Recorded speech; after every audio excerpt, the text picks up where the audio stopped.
Hey everyone, I'm Melissa Covington, a real estate investor and coach in the San Francisco Bay Area. And we just completed this very confusing house flip and sold at a very good price. So I'm going to take you through the house to show you the before and after, and towards the end, I'm going to share the numbers and they will blow your mind.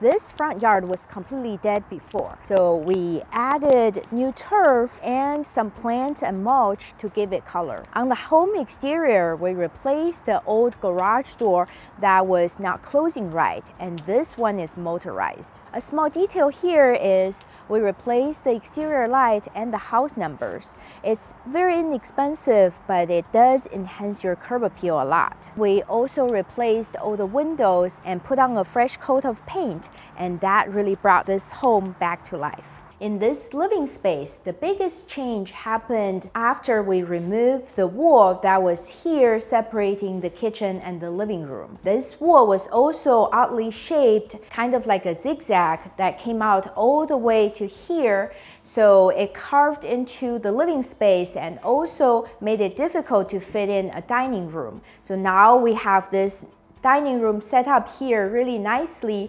but the kitchen and living room both feel a lot bigger. In the living room, the vaulted ceiling was done previously and it looks really nice, but it had shiplap that was really weird, that didn't suit the style of the home. We sheetrocked it, which also allowed us to put in a ton of recessed lights to brighten up the space. And over here in this corner, there was a freestanding fireplace that looked kind of odd, and also there was a brick structure that was taking up the space. So we got rid of all of it to free up this area. And on the flooring, it was so heavily damaged that we refinished it all throughout the house, and now it looks quite nice. Removing the wall over here allowed us to fit in this good-sized island that's super versatile. It adds a lot of counter space and can be an eat-in area and also great for entertaining. By the way, I showcase house flip renovation before and after like this all the time. So give me a like and also subscribe to the channel so you can get notified when new content is available. And on this side, we also extended the kitchen all the way till the wall here to better utilize this space. One thing that was strange was the laundry hookup was right over here between the kitchen and the dining room. And that was a very weird placement, and we relocated it to the garage so we can have better flow in here. In terms of the kitchen design, we have two-tone cabinets that add visual interest. And there's a lot of wall space that we use tiled backsplash that go all the way to the ceiling to add a design feature. And then this hood looks custom, but it's actually framed up with an insert, and it wasn't expensive to build, so it's a great way to add this custom feature without breaking the bank. And over here on the island, we have quartz countertops in the waterfall design, so it makes a great focal point. This first bedroom had yellow walls and a traditional ceiling fan, so we replaced it with a modern light fixture. I also like using gold light fixtures to make it look a little fancy. The walls are painted with this cream color that's easy on the eyes and also very neutral.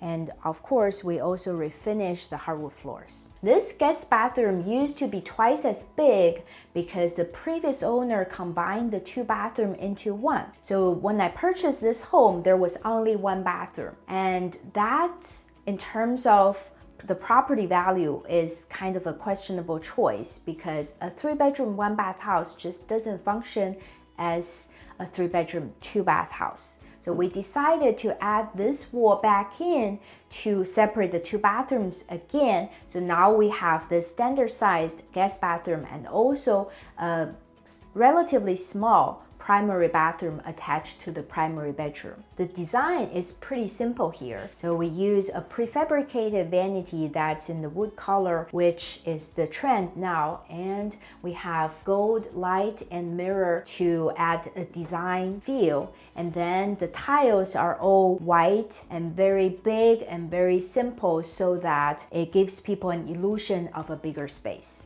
This second bedroom is of a bigger size. It was painted all blue and had an ugly ceiling fan. So we replaced the ceiling light fixture, repainted the walls, and also got rid of the weird oversized windowsill. The room is now very nicely staged and very cute, and I thought this llama is such a nice touch. This primary bedroom had an old school ceiling fan and was painted all yellow, and there was also this bay window that was very awkward. So we decided to replace the light fixture, repaint the wall, and also replace the bay window with this new double pane window. And a nice feature in this room is this large walk-in closet, which is pretty unusual for a small house like this. This primary bath is like a mirror of the guest bathroom I showed you earlier, and it also came from that one big bathroom before. Even though it's quite small, it adds so much functionality as a primary bath. We don't usually show the garage, but the door was not closing right because the concrete floor was so jacked up in here, and we had to replace the entire floor, and that was quite expensive. We also got rid of all the shelves along the walls and sheetrocked it, so it's quite nice inside. Last thing was we relocated the laundry hookups from the other side of the wall to here. So now this garage provide a pretty nice laundry experience. From the living room to the backyard, we replaced this big slider and also the door to the garage that was very messed up. And then we put in this new concrete patio that added outdoor living space. The backyard is of very good size, but it was all dead before. So we put in some turf, also some plants and a vegetable garden. So now there's a variety of landscaping here and it looks quite nice. This house had such a dramatic makeover and I'm very proud of how it came out. It's also in a very desirable neighborhood, so I never thought we would have any issue selling it.